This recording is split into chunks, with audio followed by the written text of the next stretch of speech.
Hello, everyone. This is Lynette Escalante, and it is my great pleasure to welcome you all into this session as part of the 12th International Conference for Teachers of English Language Teaching during COVID-19. Thank you very much for your participation. Today, I have the honor to introduce Dr. Joyce Kling, and I am going to tell you more about her experience so you can get to know her better.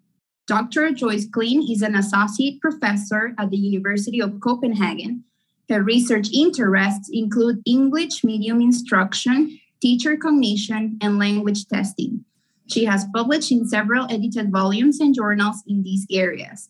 She co-authored a monograph entitled English Medium Instruction in Multilingual and Multicultural Universities, Academics' Voices from the Northern European Context, together with B. Henriksen and A. Holman. She also published an edited volume entitled Integrating Content and Language in Multilingual Higher Education with SDMOVA. She is currently working on a book entitled The Evolution of EMI, Research in European Higher Education with co-authors A. Molino, SDMOVA, and S. Larsen, to be published later this year. She has served as a board member for the ICLHE Association and as a TIRF trustee. Currently, she is president-elect for TESOL International Association. Let's welcome Dr. Joyce Kling, who is going to talk to us about collaborative tools for language exchange. Thank you, Lynette. Thank you for the introduction. Again, it is my pleasure to be here. I'm really, again, I'm still very excited to participate. I've had a chance to listen to some of the conference presentations. Also, when I was on my way home last night, I could listen on my Walkman, which is a little ironic given the picture from last night that I showed. But today I want to talk to you about collaborative tools for language exchange. And I'm going to share my screen with you. And Lynette, if you could just nod if the slide, you can see the slides? Yes, we can see them. Great. Okay. So what I want to offer you today is a little bit of a menu, a range of tools of some of the resources that I've been using and that colleagues of mine have been using as we've entered into this period of experimentation and trying out new things in order to be able to reach out to our students and colleagues. Here we are sitting in Zoom. 2 years ago, we weren't. We didn't know what Zoom was. And now we hold these conferences and we're able to stream onto Facebook, et cetera, et cetera. So I want to talk about a range of resources that language teachers might find useful for teaching not only virtual, but also face-to-face when you finally get back into the classroom. So I'm going the wrong way. There we go. I want to basically run through a series of tools that I believe many of you are probably familiar with, maybe not. We've all come across different tools, often by chance, when we were introduced to them in a class. If we had a colleague who was playing with something, or maybe because you're working at home with your children and you've been exposed to the teaching that they've been exposed to as you homeschool your kids in this new world that we're living in. So I'll have some tools, and I'm looking at these basically in 4 areas. Aspects about products, things that we're producing, might be processes, and just at the end, looking a little bit at text-to-speech and speech-to-text, different tools that we have. I want to thank my colleague, Annetta Peterson. There's a picture or two of her in this. She was really supporting me. She is an educational designer who works a great deal with this technology. And over the past 2 years, she's supported me in my online teaching. So I feel like now I'm paying it forward, given her support. So let's start with products here. And I just want to mention, last night I had a chance to listen to David Fay and his presentation with his colleagues from the American Embassy. And in their presentation, they were able to show you a great deal of fabricated material, published material.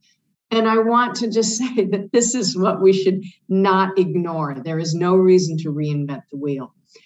If there is existing material, someone may have already explained something very well and have tools out there, but we can also build on them. And we can build on them using all of the tools that we have available to us. I'll just mention to start looking at the simplest way, and I brought this up last night when I spoke in the plenary. For me, the most elementary thing I could do was really just put some audio into my PowerPoint slides. And what I have here is an example of how I did this in my slides. I built my PowerPoint. The first semester when I went home, that first week, I was teaching phonetics to undergraduate students who have mostly Danish as their first language and English as a foreign language. And I didn't know how to make videos and how to stream all these things. So I went home, and the best I could do was to include voice, to include audio in my slides. And here you can see a little example of this, that I could click on it, and then you would hear me talking to the students. So we're talking about allophones. And I had another colleague who then provided me with voice slides, who was able to show me, went a little bit too fast, who was able to put in voice about how the sounds were for the students. So you get the picture, right? But then we're moving forward, and we're working on aspects that were maybe a little bit more technically advanced. And here, we could start using video, and we used video where we could start having the students really collaborate on scripts, or work with you to collaborate. And here we had, I apologize, there's a typo in my slide, it should say explanations. But we start making videos that we can be using for all sorts of purposes, whether they were connecting skills, listening to reading, reading to listening, speaking, and explaining and animation. And these productions were somewhat quick and dirty. People were just making them, but they generate language, and it gave us alternative presentation forms than simply a PowerPoint slide. Building on that is products. You could create videos and graphics, and there are a number of tools. I don't have time, or we don't have the access to really play with these now. But as you move forward, you can start making video tools in some of these online options that you see on the screen, with animations and animated lives on LiveScribe and XPLE, and Canva is a graphic tool. Most of them have a drag and drop option where you can put in photos, where you can make your own, or you can add music. And this is where your students do come in. Last night, I mentioned that we have concerns about the difference between a digital native and being digitally literate, being able to learn through digital tools. Well, your students can help you with a lot of the activities about bringing life to videos. This is what they've been doing in their spare time, where you can then work with them on the language of those tools, about talking about texts and all of these sorts of things. As I became a little bit more advanced in my online tools, I started videotaping more, not just using Zoom yet, but using this tool, Screen-O-Matic. And Screen-O-Matic is fabulous because your students can use it, you can use it, it's fast and it's free, as they say. It also allows you to edit your slides, so you can do multiple takes, and you can talk about text, you can talk about an image, you can explain a program, or just a phenomenon. One of the things that I was able to use it for, and I'll just show you a quick example, I had a whole session that I was able to record while still allowing the students to work through our learning platform and get into groups and move into breakout rooms to do academic writing activities. What you see on the right here is the entire lecture, which was about 8 minutes. So very brief, not doing a 45-minute presentation like we have here in a conference, but for teaching, really just providing them with a recording that I ended up, I have to admit, the first time I did this, it probably took me a good hour or so, maybe more, to record 7 minutes. But I provided then a class. Right? So the seminar was virtual, but they could go in and then work through, and one of the slides that you see was a group activity. And when they came to this slide, they were asked to pause the video, work together in a group, follow up with the academic writing class that we were doing, and then go back to the video and continue. So there's breaks and we could move forward. And I found this particular tool very helpful, particularly in a content-based class where I had something I wanted them to work with. Okay. Moving on, we see that you might work with collections or sound images. And again, this is somewhat like if you work with Pinterest in your hobbies, you can be doing this with your students to generate a great deal of language. You can have the students creating mood boards or bookmarks, or having question and answer templates where they ask questions to each other, or they have role plays. Any of these things that you can be using to develop the language and work. And I'll show you a couple of my own in a minute. One of my colleagues, before she starts her class, she asks all of her students to create a self-portrait. She has them all go in and put themselves into whatever pictures, upload a picture of themselves that really depicts who they are. And then they had to put in some sort of caption of what they were doing. And so this required also the use of language in order to decide how they would describe themselves, but also describe the picture. And this is something you can do during the class before, and is an icebreaker moving in. All right. One of the most exciting sites that I found is a site called, and you can see down here at the bottom, Ditch That Textbook, right? This is a genre, it's a social media inspired Google slide template site that allows you to download slides that, templates that replicate aspects like Facebook or an Instagram story, Amazon, a comment track. And as I said yesterday, the students do have some of these tools. They know how to manipulate the social media. This is somewhat intuitive, but what they need is working with the language, working with the genre, the tone, the appropriate vocabulary, the appropriate structure, and all of these things.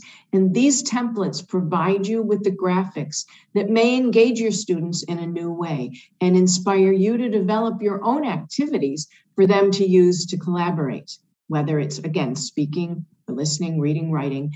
They can produce something that they want to talk about. They can produce something that they want to teach you about. So if they create, for example, a Spotify playlist, they have to justify the music choices. They have to do some historical research. They have to go online. Let me show you a couple of these templates so you get an idea of what they look like. So here we have an example from Ditch That Textbook. And this is the Facebook template.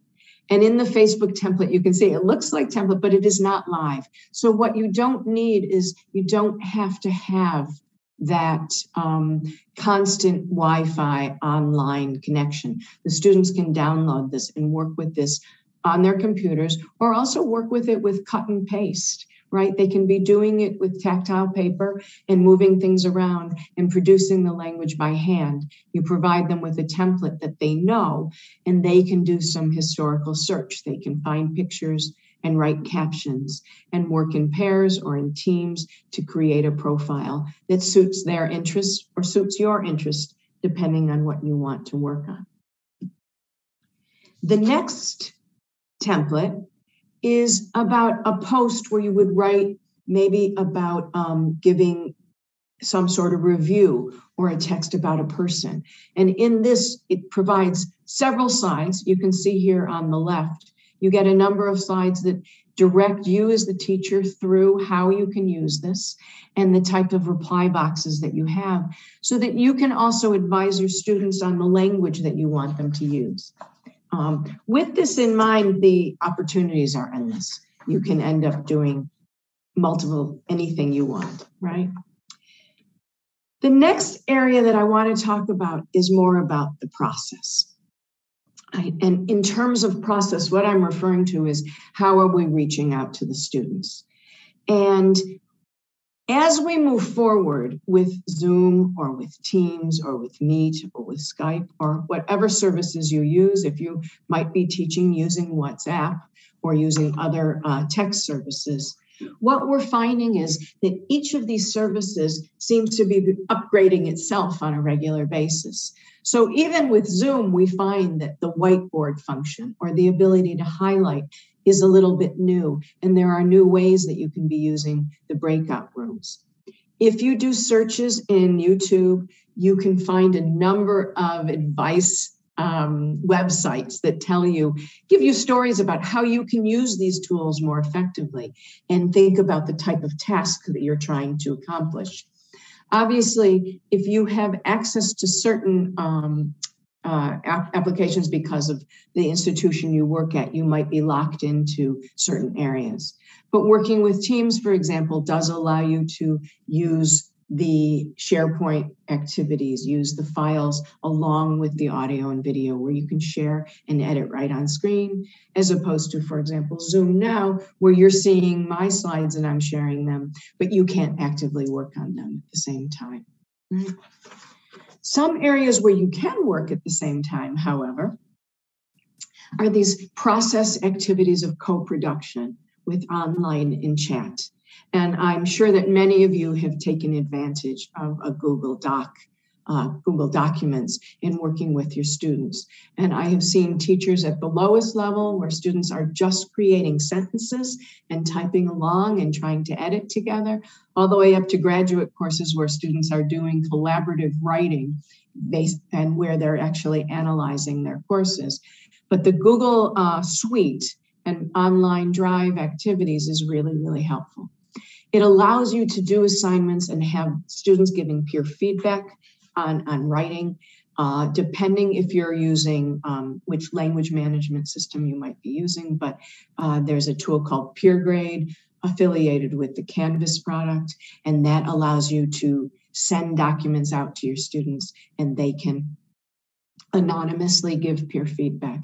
So again, many, many opportunities. What I want to point out is also that under the Drive, if you click on more, you'll find that there are many more opportunities that you can add to your suite of tools. And these include aspects that help you work with quizzes and mind maps. But this Google Jamboard, which I'm sure many of you are familiar with, which I might have you write on if we have time at the end. This is a free tool in the Google, and you can work with it to get the students to brainstorm and put in ideas or break the ice, any of these things. There's many channels that you can work with to give you the equivalent. One channel that I use quite a bit and which my university sponsors is a product called Padlet. And you may be working with Padlet yourself now. Much like Jamboard, Padlet allows the students to work interactively. And this is really what I mean by language exchange, that you can set the students with a task and ask them to do what you might have had them do on a poster if we were really physically together, or you might have had them do with Post-it notes, where I used to love the activity of asking students to brainstorm and get Post-it notes together where I'm looking for my Post-it notes, right? So you would have your Post-it notes and you would ask them to brainstorm it out and write an idea on one of these notes. And I used to have them put them up on the wall. And once they were on the wall, I could rearrange them and we could talk about words, or we could put them in lexical categories, or we could put them in grammatical categories and all. But obviously that disappeared when we went virtual. And so Padlet has been a fabulous tool because you can see this Padlet product allows me to use different templates depending on what it is I want the students to do. If I just want the students to post, I can have them doing it, just putting up ideas. Maybe just a stream of very much like the running stream we get in the chat function of Zoom or when you're listening on Facebook. You can have a grid. There might be a shelf, which means that you have headings and people will put ideas below. There's a world map, which provides all sorts of activities, and I'll give you some demonstrations in a minute. There's a canvas that lets you tie ideas together, and a timeline. So let's take a look at a couple of these. I'll show you some examples. Okay. The first one I want to show you is using Padlet as a mind map, right? Using this canvas template that lets you tie ideas together, you can have the students brainstorming, and it can be at any level. At the very beginning level, it might just be words in a particular theme or of a particular type. When you get more advanced, you ask them to be brainstorming different activities. Here, the teacher who used this Padlet, she was asking the students to look at the challenges and benefits of using Padlet and all sorts of activities that are really some good brainstorming ideas for us when we're thinking about how we can use this.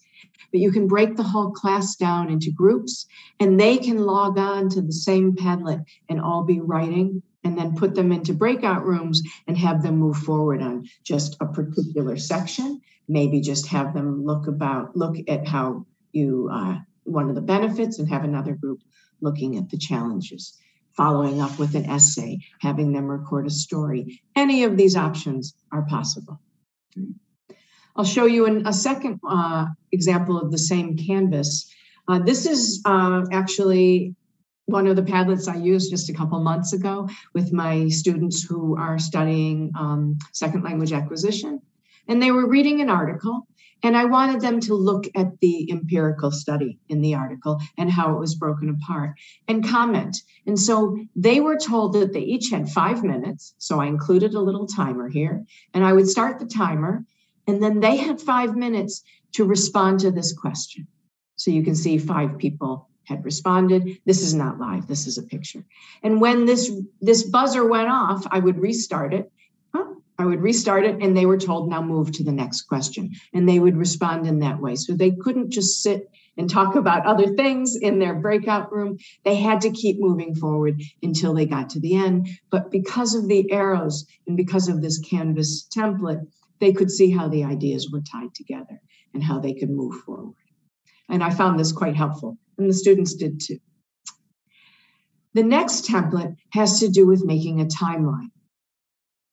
And with the timeline, one option is, I'm providing here, what you see is an example of a timeline using dystopic literature.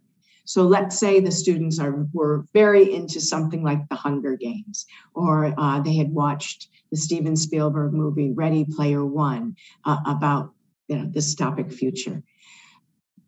You can present the students with an empty timeline and tell them to research it out and say each group had to find one particular thing on a particular subject during a particular time and make a posting. I added some random posts here and said, oh, students, you need to go in and find something that happened during this time period. This sort of timeline can be used as an icebreaker at a very low level, and students being in the plenary together where they could be using the chat to write to each other, for example, to find out who has a birthday in what month, and they need to put their names in on the timeline depending on who's in January and up to December, or who was born in what year, or what food you like to eat, and what was the last thing that people when those foods were discovered or bought or purchased. Anything that can be put on a timeline can be plotted in here, and the students can use their own creativity to decide how it functions. I've got 2 more. The next to last one that I want to show you is, you can see there I am with my colleague Annetta, and we were talking about how fabulous it is that you can record right in a Padlet and have comments. So if you're used to doing a picture activity where you ask students to describe a picture, as homework, one of the things you could say is that all the students have to log in, and before the next class, each person has to upload a voice description, just a recording of themselves about the picture. And it's a very simple process. If we were live in this Padlet, you'd be able to click and it says record and you add it and you tie it in. So it might be that my arrow would go to a particular point, but you can see I have here for topic 1, record your own comment about the picture. And all the students would have to go in and do this, right? Probably not this picture, as it's not that exciting, but we just took the picture on our computer sitting there right in front for this particular demonstration. The last Padlet I want to share with you, which again has endless opportunities, is this map of the world. And with the map of the world, your imagination is the limit. You can have students writing book reports and plotting in where the authors came from, and then maybe having to write a book report or give a presentation or upload a video related to this. You as the teacher can ask them to plot absolutely anything, or you plot it in. This happens to be my friend Annetta's reading list, where she keeps all the books that she's read and all the authors. And so when people ask her, oh, have you read anything by any authors in India? She goes ahead and points out who they are, and she can tell them about the book. But your students can be doing this for you, and they can be doing it for each other and using any language activities that you've been doing in person, but now doing it in a breakout room or in a plenary session or through recordings that they make on a Screen-O-Matic or in Zoom or in WhatsApp or whatever. Right? So those are some of the options that a tool like Padlet affords you, right? As I said, this one is something that my university happens to have a license for, but your institution may have, or you can find out, or there are options like Jamboard that are free, right? The next option is using activities like mind maps or quiz tools or learning management systems to help you work with your material, right? Many of my students enjoy making quizzes.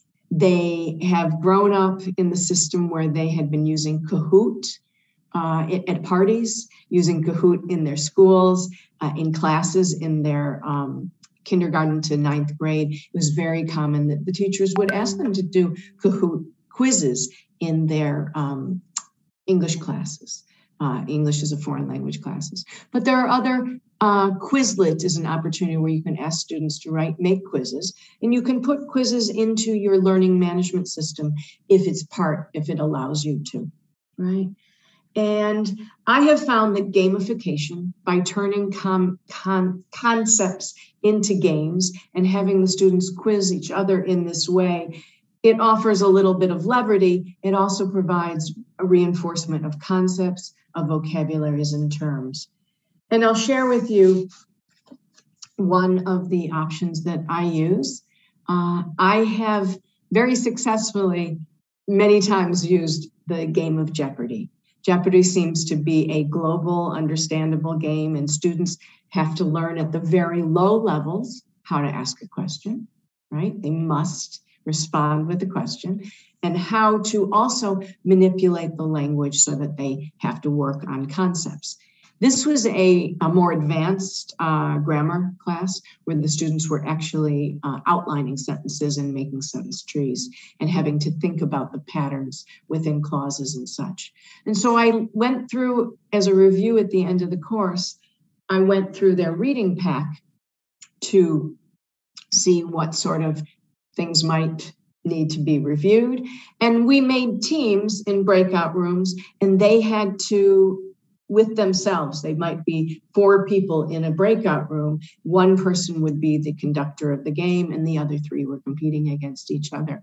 And when you click on the number, then the answer comes up. And in order to respond, the students would have to ask the question. And again, this could be done in a large group, and it can also be done in smaller groups. You can check out the opportunity. Again, this was a free tool in jeopardylabs.com, and it came up in my Google Drive, and I was able to, I've used it for several different types of courses, much more advanced levels in concepts and at much lower levels with vocabulary or terminology. All right. Other graphic collaborations are aspects like Miro and Mural, and these are .coms. And with these, These pages, you can, again, go in and simulate those Post-it notes that we do love so much. And the students can start making different posters and being able to work and being able to use more critical thinking and see where they're going with that. Okay. The last area that I want to mention here is the fact that more and more we're seeing, not just in education, but with business meetings and around the world, that these tools for chatting have taken over opportunities for writing with each other. And by chatting in apps, your students they can start to manipulate the language and work even more with translanguaging, with the ideas of being able to throw in words that maybe they're not sure of, and the tools will help them find the English word, or also just you draw on all of their resources, all of the linguistic resources they have to write messages. You can see that Skype wins out with the largest percentage of use, with almost 76%. But people were also messaging in iMessage. From what I understand, in Honduras, WhatsApp is very popular. It hasn't been as popular here in Scandinavia. When I'm in Southern Europe, everyone asks me to use it, but my colleagues here in the North, we haven't used it that much. Slack is a business product, but it's being used more and more in education, and because it allows you, it's an application that allows you to collect documents and text, but also have channels where people can speak to each other privately, much like in Teams. Right. And then you have Facebook Workplace and the Office Internet and Microsoft Teams, as we mentioned, and the others. And obviously where you are will determine what's going on. Here where I am, each of the school systems seems to have their own platform. The platform used in the secondary schools is not the same as we use here in the higher education system. So the students have to learn new techniques. Again, that digital literacy everywhere they go. The last aspect that I wanted to talk to you about is this aspect of moving from text to speech and speech to text. I don't know how much you are using this. I haven't used it that much, but I have directed students to this because I think that there are limitless possibilities to working with the tools that are somewhat free to us when we're already logged into, for example, working in Chrome or in Google Docs, right? And I'll show you a little example of this. I was able to just add a voice element to my Chrome site, which allows me to listen to any articles that Chrome will read aloud. So there are times where if you want to have your students not just reading, but listening and reading at the same time, just simply to be able to move a little faster and get through their reading and find out. What happens is when you download that Chrome add-on, you download this Chrome add-on, then up in your Chrome, you'll see that you get a little icon that tells you that you're going to have audio. And when you click start, and you can see I get this here, then the automated voice starts to read out loud. Now, it is slightly computer-esque. It's not completely target to the target dialect that maybe you're hoping for, but it does provide an oral production for oral reception of the printed text. And if you have students who are struggling with the parsing and with moving through a text, this can really help them because they can use any text on a website and move through it and have them help listening to reading. The other way around, you can also work with oral to typing. I haven't worked that much with that with the students of having them, but these tools are available and you can see how they work as we go. If we have time, I think we might have time, I can go in on the live internet and show you how some of this works. Right? What I thought right now we might do is, because I am curious, I have one more slide, then I'll get to what I want you to do. Here I have basically an overview of what we've just talked about. And I want to run through this because I gave you ideas all over the place, and this slide will give you a more comprehensive picture of what I'm talking about here. We have tools and ideas for changing the modes of where we're going. So previously, we had all these text-based ideas, right? Text-based activity that we had with paper. And we can move those now. We can change them by using audio or visual and video. We can use this for giving feedback on written assignments or introducing the next week's material that you want to use, or adding a video or designing graphics for this flow. The second element is moving from oral to text-based, so in the opposite direction. And again, you can use this to introduce an assignment or to have a class discussion online where you provide just a very brief video. It doesn't have to be 20 minutes long, just 2 or 3 minutes to explain a topic and ask the students to work on a written assignment, or that they should do written posts and create maybe wiki entries, things like this, and peer feedback. We can also move from oral to online, where the students make presentations and they're recorded and they're uploaded, right? Oral comments on videos, or giving feedback to peer assignments, doing peer editing, student-produced introductions to topics and themes, or have your students either listen or produce podcasts. They're doing this in their free time, and they enjoy doing it in their foreign language. Okay.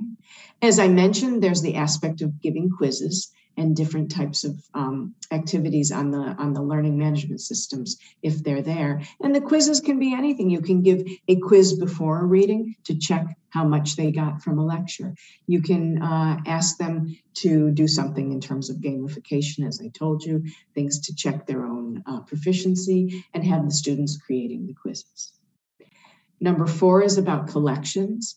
And collections are this corpus idea, the wikis, and having the students go into dictionaries or find terms and create their own activities, visual collections, icebreaker activities where they have to tell something about themselves or just about their dog or what their bedroom looks like. Right? And then we have collaborations online where they have collaborative assignments and share research. They might do group work. Or lastly, you just use online material to connect with each other and doing a whole range of activities. So with that in mind, I've provided you with some of the tools that I've been using over the past year and a half for collaboration and discussion online. And what I'd like you to do, if you'll share with me, is I've created a Jamboard to have some reflections. And I thought maybe if we could open this link, you're on the computer, open your link and let us know, all of us who are in the room, what your favorite online tool is for promoting interaction and collaboration for language exchange. And I'll stop sharing my slide and open up the Jamboard, and I hope to see some of your responses there. All right, let's see if I can figure this out. No. You guys go into the Jamboard while I figure out where my Jamboard is.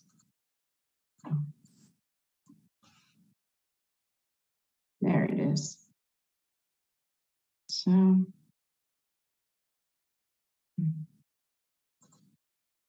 I will share. All right. So I hope you'll go in and share some of your thoughts, and I will update this to see if any of you are. It might be some of you are typing. If not, you can do this later, and I'll share it with the group, with the conference committee later. Otherwise, I just want to thank you all for your attention. I hope that you found something here that may have been new or just a review of what you've already been doing, and that you have all the luck with your students in the coming year until you are able to get back in the classroom. Fingers crossed for next semester. Thank you. Dr. Kling, thank you very much for sharing with us such meaningful and interesting information. And to all our participants, we invite you to continue learning with us in this our conference. And we thank you once again for your participation. We will see you in our next sessions. Thank you.